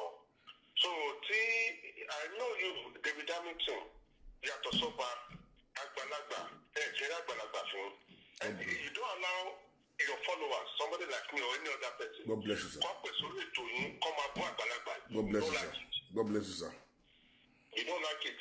Then I won't buy you. What is Agbado more defined? Wọ́n ṣàgbàdo mọ́tì mo wo fídíò kan lánàá ibi tí ló ń kọ Sunday Igboho mi mo bí arúgbó picture arúgbó video mo wà bí hold one but tó ní kìkì tó fi wọlé bí tó sọ pé kí ni ṣé ní Sunday Igboho sọ pé anybody tó bá sanwó fún kó jáde kó wá sọ gọ́ọ̀mẹ̀ntì kò kàn sanwó fún wọ́n ṣe gbogbo ẹ̀ I wouldn't mention name anything. Lọ́rọ̀ Saheed Òṣùpá ni ẹni tọ́lọ́gbọ́n bá ń sọ̀rọ̀ tí òmùgọ̀ bá ṣe ẹ̀sọ́ ìkọlọ́gbọ́n dárúkọ òun tó wù nìkan tó máa fi kú mọ́. Ṣẹ́ni ilẹ̀ Yorùbá ní ti Sunday Igboho rí mo fẹ́ràn ẹ̀bí kí n la ní ìfẹ́ ìrúwé ẹ̀rí. Tí ọba náà wá síwájú lòun àti kanjú yẹn àbí jagunjagun yẹn a gbọ́dọ̀ rápẹ̀rẹ̀ kì í ṣe pé kókó nǹkan kó ṣe kíní kan ọ́ lè bá ọmọdé àdúgbò àdúgbò. So anything tí ọba Olúwo bá sọ even before now ẹ mọ gbogbo atrocities tó sọ̀rọ̀ àdọ̀bà Olúwo orú ọba wo ló ń ṣe who does that. Ìgbà tí madam Maureen sọ àwọn èèyàn ò believe ẹ ṣe ń lẹ́dí pé ẹ jọ ẹ bá lọ máa wo madam Maureen lẹ́yìn ìgbà tí ìjọ ìta ẹ bá máa wò wọ́n kí fún àìmọ̀lẹ́ ọkùnrin ṣe sí. Sister Maureen mo ń follow Sister Maureen bumper to bumper back to back. Ọjọ́ tí ẹ pè Sister Maureen pé kó máa já sí Odùduwà program pé she has a voice ọkọ̀ mọ́ pé sórí program yẹn lọ́jọ́ náà tẹ́ bá rántí ẹ̀ máa rántí mọ́. Ọmọ Oòduà gidi ló Maureen ó kàn study gbogbo nǹkan tó wà bọ̀ ní Maureen ó clever ó study everything ó dẹ̀ mọ bí òun lọ èyí lè gbọ́dọ̀ ọmọ ọ̀dọ́ ń ṣe gbọ́dọ̀ ó support Oòduà ìbá bro mi ni. Ṣé àwọn ọba generation tí bá ní ọba generation the likes of Olúwo wọ́n wà ní generation ọba tí mò ń sọ. Mi ìfiri wọn fi hàn but the likes of generation tí mò ń sọ àwọn Aláàfin Ọ̀yọ́ àwọn Awùjalẹ̀ of Ìjẹ̀bú wọn sí ní generation tí mò ń sọ yìí. Ṣé ẹ gbọ́ mi? Ṣé wọ́n ní ọba generation náà. Ẹ má sọ yín bẹ́ẹ̀ mu tí mo bẹ́ẹ̀ dùn ẹ má sọ yín. Àwọn ọba àgbàlagbà yẹn ti Aláàfin Ọ̀yọ́ Awùjalẹ̀ of Ìjẹ̀bú and on and on and on. Àwọn kì í pé ọba gbọ́dọ̀ dá sí ọ̀rọ̀ òṣèlú nínú ọba kó má fi jẹ́ra ẹ̀ pẹ̀lú àwọn tó nífẹ̀ẹ́. Bọ́tẹ́ bá wà ọba generation ṣe yìí wọ́n fi something here politician ló gbé wọn síbẹ̀. Àwọn ló máa gbé mọ́tò tí wọ́n dì lọ́ máa ti bá lọ́ máa ṣàwọ̀. Wọ́n á fò bí ìṣọ̀kan travel kan ti bá. So báwo ẹ fẹ́ pè géètì politician yẹn? So ọba Olúwo Abdulrasheed mo fi tọ̀wọ̀tọ̀wọ̀ dárúkọ ní Abdulrasheed ọba Olúwo. Tábà gbọ́ program yìí ẹni ọdún kò kẹ́lọ́ ẹja jọ wò ó. Àwọn x-men nígbà tó pa ọmọ Fáṣọrántì ìgbà yẹn bí Afẹ́nifẹ́re àbí kí wọ́n tún pe ọgbẹ́ Yorùbá kan lọ́dẹ̀ rí pé x-men ń pààyàn wọ́n ti ń pààyàn nípa ọmọ Fáṣọrántì yẹn tó pa. Exactly ọmọ wáṣẹ tó pa. Ló mú U-turn wá táwọn Yorùbá mi nílé dárúkọ lábẹ́bẹ́ làwà yìí tó ṣètò lọ́rọ̀ Sunday Igboho wọ́n ṣètò gidi kan fáwọn x-men fẹ́ni tó bá mọ̀ wọ́n kọ́ tó pa ọmọ Fáṣọrántì ó tẹ́ pààyàn tẹ́ pẹ́tà tó sẹ́ni tó dára ni then ọba Olúwo tẹ́ bá ń gbọ́ program yìí abẹ́ máa gbọ́ lẹ́tà ní ìgbéra burú sí yín tí ó bá jẹ́ pé nínú mọ̀lẹ́bí yìí wà táwọn x-men yìí pa ṣé kò tẹ́ ń sọ yìí lẹ́sìn máa sọ jẹ́ pé òun náà gbé pé òun náà gbé àbí dáadé ẹ̀ tó gbé Fálàyé tó gbé ṣe Fálàyé dáìmì yẹn tí ó ń nú àádùn tí ó nú àádùn. wọ́n gbé Fálàyé wọ́n bá gbogbo kó bàbá yẹn jẹ́ wọ́n ṣe gbogbo ẹ̀ bàbá tó ṣẹlẹ̀ sí pásọ̀ wọn tí ibẹ̀ gbogbo àwọn tọ́pù like Aṣíwájú Dàgábọ̀ and all the rest náà lọ bẹ̀rẹ̀ bí ìpè kọ̀ọ̀kan ṣẹlẹ̀ rí. Mẹ́sàlẹ̀. lọ́sẹ̀ take our drastic measures kan. ẹni ikú tẹ̀ ti kú. ọba lùwọ̀ èmi sọ pé I don't pray any evil to before the call you to happen to your family but the time when smell yìí let's assume God forbid kọ́tẹ̀ wá attack you ní balance ṣé kọ́tẹ̀ sọ nípa pé support òdodo ẹ̀ lọ́lẹ̀ ṣe máa sọ àbó máa yàtọ̀. ó yà mí lẹ́nu. omi ìpè kọ́ attack you bàbá ẹ máa dé tó bọ̀ sá. ẹ ṣe bàbá mi God bless you ẹ ṣe òdodo ọ̀rọ̀ ni bàbá òdodo ọ̀rọ̀ tán yẹn òdodo ọ̀rọ̀ náà sọ̀rọ̀ ẹ wo bàbá Fálàyé àánú wọn ṣe ní bàbá àgbàlagbà that time bàbá rà late 17 time yẹn bàbá yẹn ó ní ìfúndó fẹsẹ̀ ni bàbá arúgbó èwo president kìnìún Yorùbá àwọn first class kìnìún wa nílẹ̀ Yorùbá tí wọ́n fi Fálàyé ṣe wọn akọ́bá ní Fálàyé ní ọba bàbá Fálàyé ní ẹ̀sẹ̀ àgbọ̀lọ́jọ́ ìmọ̀dàmí Fálàyé ọba ìlú ààbò odidi ọba ní Fálàyé odidi ọba ẹ̀dẹ̀gbé odidi ọba ilẹ̀ Yorùbá ẹ̀dẹ̀gbé apart of government secretary of federal government or minister or you one of first class in the Yorùbá Chief Olúfálàyé ọba ni àwọn ní ọba ìlú ààbò ṣe bẹ́ẹ̀ yá àgbọ̀dọ̀ wà níbẹ̀ lọ́wọ́ lọ́jọ́ ìlú ààbò ọmọ kọ́ ọba ni báyìí simple man odidi ọba ẹ̀dẹ̀ lọ kidnap ọba odidi ọba ẹ̀dẹ̀ gbé ilẹ̀ Yorùbá odidi ọba ilẹ̀ Yorùbá ẹ̀dẹ̀ gbé odidi ọba ilẹ̀ Yorùbá ẹ̀dẹ̀ gbé ṣé èèyàn lè lọ sí kíní kó lọ gbé one of the emir àbí north ṣé ìlú òní jó ẹ̀dẹ̀ lọ gbé Fálàyé ẹ̀dẹ̀ gbé odidi ọba ìlú ààbò ẹ̀dẹ̀ gbé ó dẹ̀ rìn miles nínú gbó yẹn ó dẹ̀ bàbá yẹn lè rìn lọ nínú gbó títí kọ́nà tó kó bàbá yẹn yọ lọ́jọ́ yẹn ẹ̀dùn para lẹ́ẹ̀kejì ẹ̀ bá gbó fáwọn ìjẹ́ kí lè ṣe ti Yorùbá ṣe ọba kan wá dìde wá dọ̀ pé one Nàìjíríà ṣé àwa yìí ṣé wèrè ṣé asínwó ni wá kàkùn dé èmi mo ti pa wá Nàìjíríà tipẹ́tipẹ́ ṣé mi ò ní gan ni mo rí kí n lọ pé mo ṣe wá Nàìjíríà mọ́ ṣé kọ́ máa ọ̀pẹ́rẹ́sì wa kàn fi àjẹ́ wa lọ ṣé ọ̀tẹ̀ ni wá àmọ́ ọ̀tá ń ṣe àbákùnrin akọ̀dọ́kàn pé àfihàn ìfẹ́ ṣe Nàìjíríà mọ́ tí Nàìjíríà bá da tí wọ́n bá fi àjẹ́ wa tí wọ́n ọ̀pẹ́rẹ́sì wa tí wọ́n pa á lọ́mọ tí wọ́n bá kàn wá jẹ́ tó jókòó sọ́dọ̀ wọn jẹ́jẹ́ tó ká máa ṣe lúwa lọ kó jẹ́ ká ṣe lẹ́tọ̀ọ́ lórí nǹkan tiwa kó tẹ́ni tó máa lọ pé òun fẹ́ break Nàìjíríà bó ti pé àwa jókòó pé a fẹ́ ṣe fún Nàìjíríà kọ́ńkù ní ẹ̀wù kọ́ńkù ní ọkọ̀ ní Sókótó Kaduna òkúta kó wá sí Oǹdó kó wá pa ọmọ dídá Yorùbá bàbá Fáṣọ̀rántì yóò lídà Yorùbá ẹ̀pá láwọn ọba tó wá pé wọ́n náà lídà ẹ̀kẹ́ nílẹ̀ Yorùbá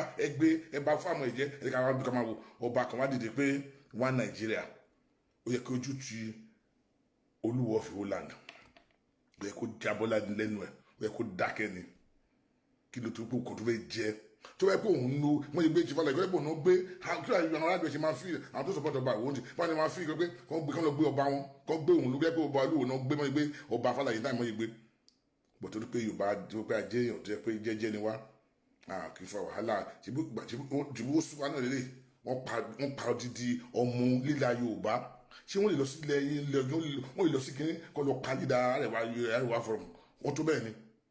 Now somebody called me yesterday pé ní Zamfara ẹ̀yin ọmọ Yorùbá tẹ̀ wà tẹ̀ ń gbọ́ pé wọ́n ti gbogbo àwọn Yorùbá tó wà wọ́n ti lé wọn kó ní gọ́ọ̀mẹ̀ntì wọ̀ wọ́n ti lé wọn wọ́n lọ ń gba àwọn láti Niger wọ́n ló ń gbà ṣiṣẹ́ pé wọn ò gbà wọ́n parọ́ kan já mi ọ̀dí mọ̀ sọ̀rọ̀ pé wọ́n ti lé wọn wọ́n ti lé wọn kó bẹ̀ ẹ̀lẹ́dì kan wà gbọ́dọ̀ pé wọ́n tẹ̀ fẹ́ ń sìn pé wọ́n fẹ́ ta wọn tó ń ní wọ́n tó fọ́ kọ̀ọ̀kan ta wọn kọ́ máa bọ̀ ní padà bọ̀ ní south wọ́n ti lé gbogbo àwọn ọmọ wa tó ṣiṣẹ́ ní gọ́ọ̀mẹ̀ntì wọ́n ti lé wọn ní Zamfara state wọ́n ti lé wọ́n ti gba wọ́n ní gbogbo iṣẹ́ wọ́n ti kó àwọn iṣẹ́ wọ́n employ àwọn ọmọ Niger wọ́n lé ọmọ Yorùbá kù ń bẹ̀ ṣàdé pé wá Nàìjíríà ọba kan wá dìde ilẹ̀ Yorùbá ẹ wá sọ pé ká má tẹ̀sí lójú ó wá ń tẹ̀sí pé wá Nàìjíríà kan ẹ tí ẹ̀rọ ìbàdàn kó dá kó má sọ̀rọ̀ Ìwó kọ́ là ń bá wí ìṣe tó kàn wá pẹ̀lú Ìwó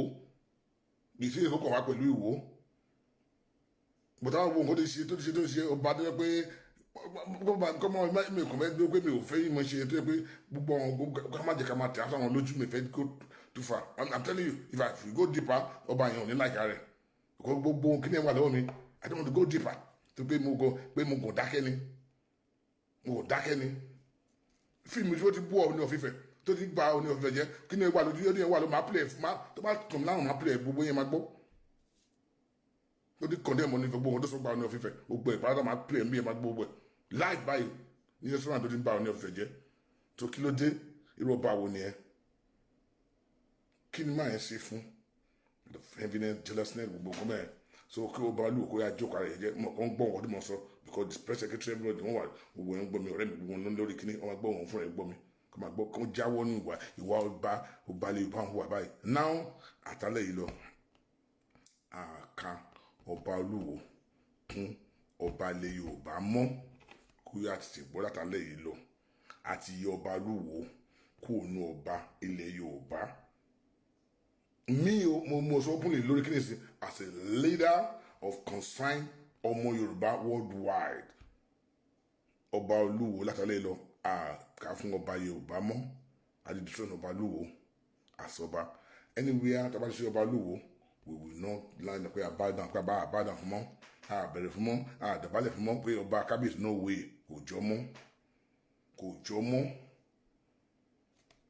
yes compact well money compact well ọ̀tọ̀ ni money mi kò ìwà ń bí compact well ká tún ọba ilẹ̀ Yorùbá mọ́ àti ládé àti yọwọ́ ní ọba lówó because ẹni tí ò bá ti jìtòrò ọba tí ò bá jìtòrò ọba ẹ̀yẹn nǹkan tó ìyà tó ń fi jẹ wá nílẹ̀ Yorùbá tó kàn tẹ́ pé nǹkan tó fẹ́ jẹ nǹkan tó àwọn dáadáa wọn fẹ́ fún lókè ọ̀hún tó fẹ́ fún lẹ́pẹ́ yìí lọ́wọ́ after tí ò kí à ń pa ìyà tó ń jẹ ọmọ Yorùbá mo sọ kan máa sọ̀rọ̀ kan lórí ètò ìrọ̀lẹ́ time mo ní no matter who you are ẹjọ́ tó bá ti go again tàbí tó bá di bú ilẹ̀ Yorùbá tó bá ti ta sí Yorùbá máa ta sí ẹ máa yọ mátà àjọ máa ta tán ni mo sọ ẹjọ́ tí mo ti fèsì Nnamdi Kanu yóò lọ stop tí ò bú Yorùbá mọ́ pé dọ̀rẹ́ wa nílẹ̀ Yorùbá mo lè sọ táì mo ní mo ṣépè fún ẹni tó bá wà dáwọn ṣe kí náà pé ẹ tó máa bá ṣe kan pọ̀ pé ẹ tó ń bú Yorùbá ẹ tó máa lọ bá jókòó sí òkú bá ti dùkú òun bá ṣọ̀rẹ́ pọ̀ mo ṣépè pé ọmọ àlè Yorùbá ni òótọ́ dẹ̀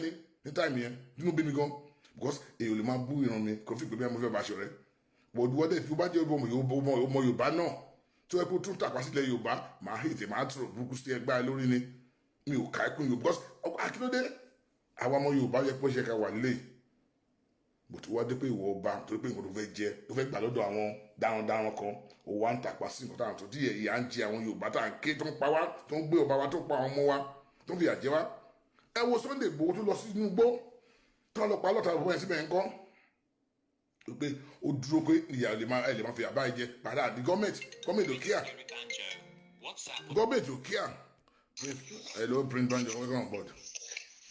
hello brother mi wọ́n dájú ẹkú ṣẹ́sà. ẹ kálẹ́ welcome on board. aláwọ̀ máa pẹ̀lú yín o. àmì Kristi. nígbà tí gbogbo wàhálà yìí bá máa já sí ìkọ̀tà fẹ́dà lápá lọ́kùn níṣẹ́ yín pẹ̀lú gbọ́dọ̀. àmì Jésù. ẹ má bínú Délé Bísí I beg you don't use that language I beg you don't use that language I beg you ẹ jọ̀ọ́ ẹ má sọ ẹ má ṣe pé fún àtúgbò àníṣe pé fún àníbò àníṣe pé fún ẹwọ ẹnu ànígbòfo ẹ má ṣe pé fún ẹjọ́ tọ́lá ẹjọ́ ẹ má ṣe máa delete kí ni ẹ má bínú Mr. Bísí Délé Bísí máa delete kí ni ẹjọ́ máa láti delete máa delete má bínú. I understand, of course. Inú bí ọmọ Yorùbá ni inú bí wọn ni mo understand there, of course. ṣé ní ọ̀gbẹ́ni tẹ́ ẹ̀ sọ yẹn olúwo yìí. mo pé ó ń bá ní ọ́fíìsì àti bàbá Aláàfin ó bá tọ́ka ní. àní èrò ni bàbá Aláàfin ti wọ́n lẹ̀ ní ọjọ́ kan pé ọ̀ní ọ́fíìsì ẹ̀ ṣe ń tó lè rí fún. wọ́n ní dàbí pé sí àtẹ́sọ̀ gidi kan ni gbogbo àtọ́fíìsì tó fẹ́ kọ̀mìtì yẹn gbogbo ẹ̀kọ́ náà náà mọ̀ gẹ́gẹ́ bí sísọ ọmọ ní ìṣe sọ gbogbo àtọ́fíìsì náà ló mọ̀ wọ́n ní dàbí fáìtì ẹ̀ kí wọ́n sì tiẹ̀ dáhùn kọ́ bá sọ̀rọ̀ especially the governor of that your few states wọ́n ní dàbí bá sọ̀rọ̀ gidi gan ni it's just too much tẹ̀bátẹ̀ ìwé sí àdúrà àwíbọ̀ ọlọ́run bá kò sẹ́ tó wà ń bẹ̀ ní gbogbo wa o ẹ̀sà owó ti pẹ̀lú ọ̀tún wà lẹ̀ wọ́n ti kọ́kọ́ sọ̀rọ̀ ọ̀tẹ̀ lọ́sọ̀ yìí wọ́n ti kọ́kọ́ jáde tó lóun sọ́pọ̀tì ẹ̀ńdà sọ̀rọ̀ ẹ̀sìn ní ká má dárúkọ òun sọ́pọ̀tì ẹ̀ àwọn shock but mi pé àwọn náà àwọn wà fẹ́ríkà láti máa sọ̀rọ̀ níta gbangba báyìí because mi mọ ọwọ́ ìkọ́ tó ṣe tó fi sọ̀rọ̀ báyẹn ìgbà tó kọ́ sọ ti ọ̀gbẹ́ni ìjọsí òun sọ́pọ̀tì mo ní níbo ni bàbá yìí lọ ibi tá a lè kọjú sí. Exactly. tó ọlọ́run ló ti máa rè wọ́n láti wá àwọn èèyàn kan lọ bá sọ̀rọ̀ ibi tó fẹ́ lọ yẹn kò sọ́nà bẹ́ẹ̀ ẹ máa bẹ́ẹ̀ tẹ̀lé lọ́sà àwọn wà pẹ̀lú yín. Ẹ ṣe prince ọmọ ọba ló sọ̀rọ̀ tán yẹn láwọn ọmọ ọba ló sọ̀rọ̀ tán yẹn o ọmọ ọba ló sọ̀rọ̀ tán yẹn o ẹ̀yin tèmi ẹ jọ̀ọ́ t-shirt yẹn máa wọ kiri ó tó gẹ́ order for your t-shirt ó tó gẹ́ ajẹ́ ká mọ̀ máa ìmọ̀ Yorùbá nation wọ́n fẹ́ wọ́n kọ̀ ní ẹ máa wọ̀ kó ní iṣẹ́ rí ẹ order t-shirt cup yín t-shirt yẹn anywhere you are all over the world order your t-shirt and your cup ẹ jẹ́ ká máa wọ ọṣọ Yorùbá ìkiri ẹ jẹ́ tó kó àwọn ọlọ́tẹ̀ wọ̀nyí pé àti tó àsìkò tó fẹ́ gba òmìnira fúnlẹ̀ Yorùbá pé we are not going back òmìnira ti tó àmàgbòmìnira àwa ilẹ̀ máa gbà by force by fire lọ́wọ́ wọn ni wọ́n fẹ́ wọ́n kọ̀ Yorùbá máa gbára ẹ̀ ṣé mo ní sọ́dọ̀ gbogbo wọn ti jẹ gbogbo wọn ti jẹ àgbàmọ́ aláàfẹ́ àfẹ́ kí níwọ̀nyí mọ́ agbágbá wa lọ́wọ́ àwọn ajẹgúnjẹrá yẹn ni pé àwọn kan fẹ́ kó ṣeé ṣe gbọ́dọ̀ máa jẹ́ kó ṣeé ṣe by force ni mo fẹ́ wọn kọ̀ wọ́n fẹ́ wọn kọ̀ àti òmìnira mọ̀ mú tí òmìnira ni tí òmìnira yeye tí ó dúwa ni ó dúwa tí ni ó tó gẹ́ tì láàmú ó dúwa tí ni ẹni ó tó gẹ́ òun làmú òun ni òmìnira lè Yorùbá làmú tí òmìnira ni òmìnira fẹ́ gbòmìnira òun làmú ẹ̀ òun làmú gbàdúmọ̀ kọ́bẹ̀rẹ̀ sí òlẹ̀kọ̀ ẹ̀ pé mo làgùn wa fẹ́ ní kó lẹ́kọ̀ ẹ̀ ọ̀dùnkún méjì là ń sìn ọ̀dùnkún méjì là ń sìn ó tó gẹ́tì ni so please ẹ make sure pé olúkálukú ọ̀dà kọ́ọ̀dùn nǹkan báyìí la máa gbọ́ nǹkan máa fi jà nílé yìí ẹ kó dára máa ta àwọn tó fẹ́ ẹ kára máa ta àwọn ẹ pé mo gbé sókè lẹ́mẹ̀wá kó máa ẹ jẹ́ bá mi ṣe aṣọ yìí ẹ bá mi ṣe ẹ mo rí pé àwọn tó ṣe ẹ ò tí ì pọ̀ tó ẹ ṣe ẹ ó yẹ ká pọ̀ jù báyìí lọ ẹ kó dọ́dọ̀ wọn ẹ ṣe ẹ please pé ẹ mẹ̀wá ẹ máa ṣe ẹ ṣe àdúgbò group rẹ bá wà and then gbogbo ẹ̀yin tí mo rí tí ẹ ń ṣe àkọ́rọ́ nínú ìkọ̀sán ọmọ Yorùbá kínní ẹ pé mi mo ń dili máa block ẹlòmíì gbogbo wọn tẹ̀ ń ṣe àdínú kọ̀tọ́ ọmọ Yorùbá kínní tẹlifíṣàn yìí ọ̀ group yẹn máa delete yín because mo rí pé à ń ṣe nǹkan Yorùbá mi ò rí ẹ ní ṣe nǹkan mi lọ máa gbé wá ẹ máa gbé nǹkan mi wá síbí ṣé òtá ń ṣe bí tèmi fúnra mi ẹ ṣe àìsí lórí ẹ̀rí gbogbo yín mo rí gbogbo nǹkan tẹ̀ ṣe máa block gbogbo mọ́tò fi máa block gbogbo yín pátá tẹ̀ ń ṣe àkọlẹ̀ ẹ̀kẹ́ ṣe àtúrí ẹ̀ hello kọ́là. hello kọ́là. hello kọ́là. hello Táíwò ló ń sọ̀rọ̀. ẹ káàbọ̀ sórí ètò yín ẹ má bínú àǹtí wa Olúfúnláyọ̀ Oyèdèjì ẹ káàbọ̀ sórí ètò ẹnjìnà Ṣọlá Fagbonga ẹ káàbọ̀ sórí ètò ẹ ṣé ẹ má sọ̀rọ̀ yín lọ ẹ má sọ̀rọ̀ yín lọ ẹ má sọ̀rọ̀ yín lọ mo sáré kí àwọn èèyàn mi ní ẹ má sọ̀rọ̀ yín lọ. nípa ọba Olúwo tí wọ́n ń sọ̀rọ̀ nípa ẹ̀ ni Olúwo is not a first class ọba téèyàn lè ká ọ̀rọ̀ ẹ̀ kún because it's a political àwọn Arẹ́gbẹ́ṣọlá ló gbé síbẹ̀ náà gbé síbẹ̀ so it's working for against us. So ẹ má jẹ́ kí àgbàbáwò gbọ́n àwọn pípù yẹn máa support wa Ọlọ́run ló máa ṣe ìrànlọ́wọ́ fún wa we need to come out and show courage just like we been showing it aláti encourage àwọn èèyàn wa so Olúwo kò lè Olúwo ṣe ìyànjú kó máa hello. mo gbọ́dọ̀ yín ẹ̀yin ẹ̀yọ láìpẹ́ mi ẹ̀yin ẹ̀yọ láìpẹ́ mi lọ́wọ́ èpè mi ẹ̀. Olúwo ń ṣèyàn tó máa support wa because wọ́n ti I wasn't there but a ti gbọ́ pé political manoeuvre ti ń go on so wọ́n ti ń gbé owó fún gbogbo wọn láti sọ wọ́n láti work against us so àwa láti continue pẹ̀lú nǹkan tá à ń ṣe láti encourage gbogbo àwọn èèyàn wa because gbogbo àwọn èèyàn wa tí wọ́n ti gbé wọ́n ti fìyà jẹ wọn wà ní Aláàfin gan ti wọ́n Olúwo tó ti wà lọ́wọ́lọ́wọ́ yìí sìn wọ́n fẹ́ yọ ó ti lọ fún àwọn bá ti suspend ẹ̀ ó di òfin níyì after suspension yẹ kán yọ lórí iye but orí process yẹn náà wà lọ́wọ́lọ́wọ́ báyìí so kò ń ṣe ọba tó jẹ́ pé aláàtẹ̀ ti máa ka ọ̀rọ̀ ẹ̀kún rárá ọba tó náyàn tó ń báyàn jà ń ta tó nílé tó ń báyàn yọ ẹ̀ṣẹ̀ ń ta so kò ń ṣèyàn tó jẹ́ pé ìṣe disgrace and àwọn alálẹ̀ Yorùbá wọn sí lẹ́yìn ẹ̀ because kò ní gbogbo ìlànà tó fi débẹ̀ kò tẹ̀lé olóhùn ò ṣe ọba olóhùn wàzírí just because of funds to rí here and there so kò tẹ̀lé ìṣẹ̀ṣe kò tẹ̀lé anything kò tẹ̀lé ìlànà Yorùbá at all so Muslim tó lóhùn ṣe is not a good Muslim ọba tó ń wé gbóǹtàkà tí gbogbo èèyàn rí so kò kò ń ṣe ìrànyè kò ń ṣe tó máa ta máa ka ọ̀rọ̀ ẹ̀ kò ń so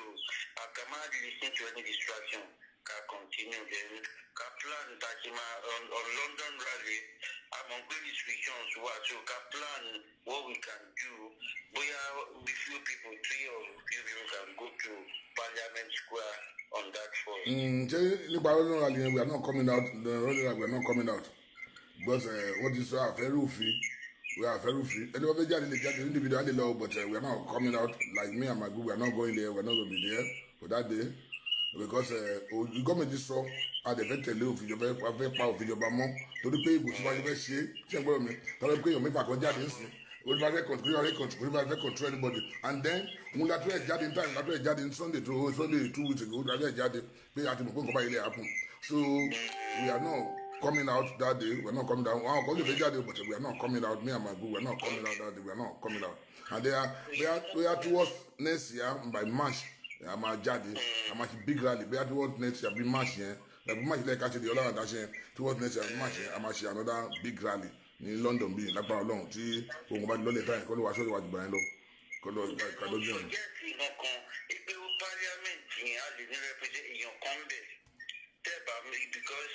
Akobi Motali Shinigwe as they approach Westminster Council to get a permit, as the Legion Combe to get to my wash everything in your point at the machine. So we debate to every one of us, we are ready to just only one person. Oh my way, only one person, Mama change you around.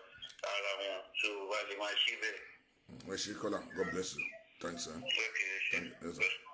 Engineer Shalaiji, is the number to call is I don't know your number. If I know your number, I don't know your number. I don't think I have your number on my phone here. The number to call is +44. It's +44 74 48 69 5361 +44. If that's the code number London here, +44 48 69 5361. And I repeat again, +44 74 48 69 5361. Fún ẹ̀yin ẹjọ́ fún mi 2 minutes for the advert. When you pull over Jani Agumo, please don't call in yet. If you call in, you're going to wait for 1 or 2 minutes. Fún ìpolówó ọjà fún ẹ̀yin tí ẹ bá ń wọkọ̀ tẹ́ ń wáyà, please contact me. It's free of charge. If you are looking for a husband and looking for a wife, contact me. It's free of charge. The contact one. See what the shit. Lórí ètò olúwa dẹ̀ ń ṣe and lórí ètò contact me lórí David Hamilton voice through David Hamilton voice or this number tí mo pè jáde lẹ́ẹ̀kan yẹn olúwa ṣe àná caller hold on the cut raba so and then ẹ̀yin tí ẹ bá fẹ́ ra rain contact me lórí the same number order your rain or go to www.myrainlife.com/David Hamilton Rain. I repeat again, www.myrainlife.com/David Hamilton Rain. And tell by the way, and bear at you, eliminate my family bar will merely pay Maureen. Money moving get back to me, so the quick Maureen from Rain, Maureen, but you might get me. And the quick Maureen or anyone of the speaker. If you want to order your rain, if you don't have my number, or anything, so you can contact Maureen Badejo. She will know how to get me. Any one of the speaker on Facebook. But if you want to order it online, just go to www.myrainlife.com/David Hamilton Rain. www.myrainlife.com/David Hamilton Rain. Hold on, caller, hold on, please. Or call the number. +44 48 69 5361 +44 74 48 69 5361. That's the number to call for your rain product. What is the work of rain? Rain is a supplement that work for diabetes, rheumatism, blood pressure, arthritis, and then hemorrhoid. Ọkùnrin tó wá ní low sperm count. Ọkùnrin tí kì í àtọ̀ ìṣe dáadáa. Ẹ̀bẹ̀ sí mú ọmọ rẹ̀ gbé tẹ̀ fún yín. Àbí obìnrin tó yẹ pé ó máa ní pain tó bá ń ṣe menses every month. Obìnrin tó bá ń wọ́ ọmọ. Nǹkan bẹ́ẹ̀ àbí obìnrin tó bá ní fibroid. Rain product will work for I think more than 40 different things. So please try it. It's got chemical. It's a supplement. Take me every day. And I think I have to bring one for you to see. But I'm good at it now. I don't know. I'm not going to read. No, I'm borrowing. I'm finding it about. Fún àǹfààní ẹ̀yin tẹ́ mọ̀ tó ń jẹ́ rain this nǹkan náà pè ní rain lélẹ̀ fún àǹfààní tẹ́ bá ṣe ń wò wá pẹ́pẹ́ ẹ̀ṣẹ̀ bẹ̀rẹ̀ sí jọ́ ni product kìíní nǹkan náà pè ní rain lélẹ̀ that is the product you just take it and cut it and drink it. Wọ́n tẹ́ mi máa ń tẹ́ bá rí pé mò ń yọ̀ gbèsè everyday ojú mi ń dán everyday agbára mi ò lọ gym mọ́ ònìkan máa ń mu lélẹ̀ tí n bá mu tí mi tó ń sìn máa dà mú máa bẹ̀ sí mu that's rain for you so that's the number to call him so ẹ jẹ́ ká padà sí ẹ káàbọ̀ sórí ètò padà. And to pay láti Èkó yẹn my number I cut I don't know what happened to the number on cut and the pen lórí ètò pọ̀ on the pen so for the mo continue with the show yìí àwọn ọkọ̀ tẹ máa kẹ máa lọ sí Maureen tẹ bá fẹ́ bọ́ mọ́ fẹ́ at this thing go to Maureen bá dé join tight Maureen máa wà online all the time so much about what I'm discussing tonight because Mr. Sholaiji but I don't know but I think Mr. Engineer Eji. Tell they get me, they get me Engineer Eji. About America, but me, only test number, I don't know. You have insufficient credit. No, okay, to be a kindle early. Without looking. So, Engineer Sholaiji. Go easy for you. Go easy for you to get me now. It's not very easy. Just put in your WhatsApp. People come sorry WhatsApp me. Get the number and get the dime. They get me direct. That's America. Okay. I've been in Bono. Who is this? I don't know. The American call can be. Who is this American call? I want to know. Hello? Hello, sorry.